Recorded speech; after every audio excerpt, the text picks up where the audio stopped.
Sveiki, brangus klausytojai. Su jumis Aušra ir podkastas 5 minutės.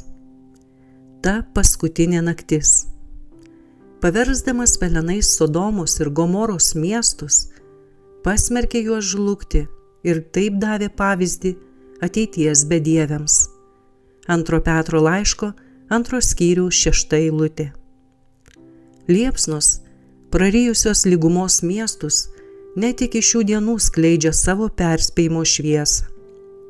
Mums yra perduodama baisi ir rimta pamoka, kad nors Dievo malonė ilgai gaili net gailaujančių, vis dėlto yra riba, kurią peržengęs žmogus negali daugiau nuodėmiauti.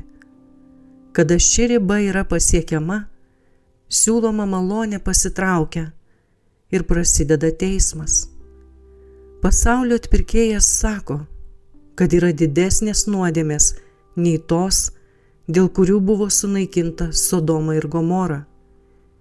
Tie, kurie girdi Evangelijos kvietimą ir nuo jo nusisuka, yra žymiai kaltesni prieš Dievą nei Sodomos slėnio gyventojai. Ir vis tik dar didesnė nuodėmė yra tų, kurie pripažįsta ir tiki Dievą ir laikosi jo įsakymų, tačiau neigia Kristų savo charakteriu ir savo kasdieniniu gyvenimu. Gelbėtojo perspėjimo šviesoje Sodomos likimas yra rimtas įspėjimas visiems, kurie lengvabūdiškai elgiasi su iš dangaus siųsta šviesa bei privilegijomis. Dievo teismai netrukus bus išlieti į žemę. Gelbėk savo gyvybę yra Dievo angelų perspėjimas.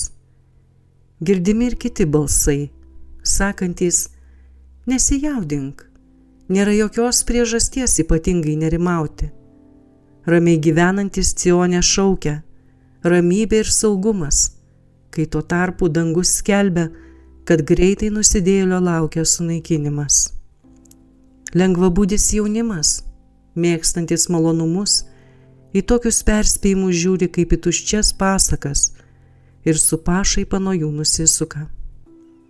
Tėvai yra linkę manyti, kad jų vaikams yra viskas gerai ir visi ramiai miega.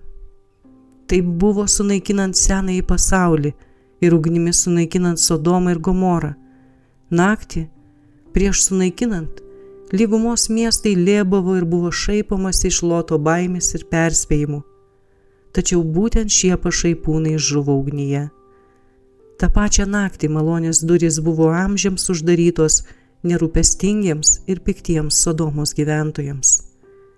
Brangus klausytojai, tas pats balsas, perspėjęs Lotą palikti Sodomą, ragina ir mus. Išeikite iš jų ir atsiskirkite ir nelieskite netyrų daiktų. 2 laiško Korintiečiams 6 skyriaus 17 eilutė.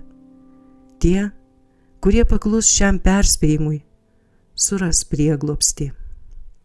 Su jumis buvo podkastas 5 minutės ir Aušra.